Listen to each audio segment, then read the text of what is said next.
Renee Good was a warning shot. Hear me out. Renee's murder by that cowardly ICE agent actually represents something that this administration wanted to do, which was scare well-meaning white people. Facts. They want to scare y'all out of doing the thing that marginalized communities have been begging your people to do for generations, if not longer. You see, many of you have dropped the undergirding law of white politeness, that no matter what's going on, that white people are going to be polite to other white people. A lot of y'all have dropped that.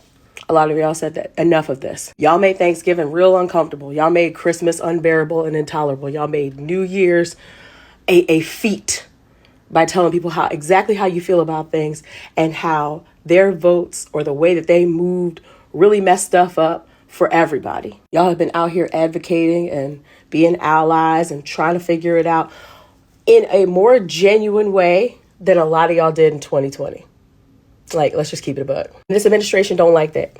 They don't like the fact that there's a bunch of y'all standing up and doing the right thing. They don't like the fact that there's potentially more of y'all that are going to do that are going to be empowered to do that, because you see others of y'all doing that. They don't like the fact that they don't have a death grip on y'all like they do with the people who are wearing the red hats. Those people who do not care that the ship is sinking as long as the marginalized people and the people that we hate drown first.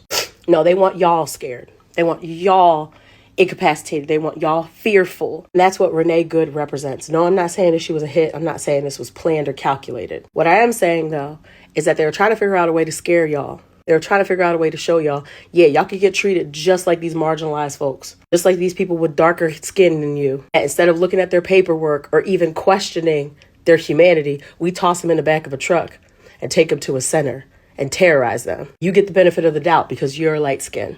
Y'all are the ones they want to terrorize. Y'all are the ones they want afraid, because they want y'all to be inactive. They don't want you to do the things that you've been doing. They don't want you to show up to the rallies and the marches and the protests. They don't want you to be legal observers. They don't want you to find ways to be allies. They don't want you to read the books. They don't want you to come to the talks. They don't want you to learn. They don't want you to talk to your neighbors. They don't want you to build community. They don't want you to do any of that. They want you fearful so they can manipulate you. And I'm telling you this because I need y'all to get y'all mind right. And I know what I'm asking for. I know what I'm asking for. Renee Good had a whole life. She was only 37 years old. She was 3 years younger than me. She had a whole life full of dreams, full of things she wanted to do, full of ambitions and goals. She had people that she loved. She had people she wanted to see. She had a child that she dropped off at school that day that came home from school an orphan. I know what I'm asking you for. I know what I'm asking you for because my people have endured it for centuries. And it's hard and it's scary and it's frustrating. I know what I'm asking for, but we still have to remain brave. We still have to remain courageous. We can't just be angry in these halls of perceived safety where we can record our videos and post our posts and then we go back to life as normal. There's no normal here. There's no normal here. We're all going to have to find our spine. Some of us sooner than later.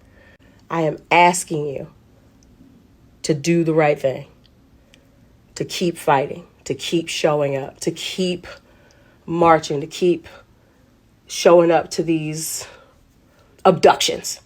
I'm asking you. I know what I'm asking for. I know it's hard. But if my people could deal with it for centuries, y'all could deal with it for a few years. Y'all could deal with it for a few months. And y'all can make sure that Renee didn't die in vain. Y'all can make sure that Keith Porter didn't die in vain. Y'all can make sure so many people who have been murdered or manhandled by this gang, this Gestapo, didn't die and weren't harmed in vain. Let's end it. But we got to work together.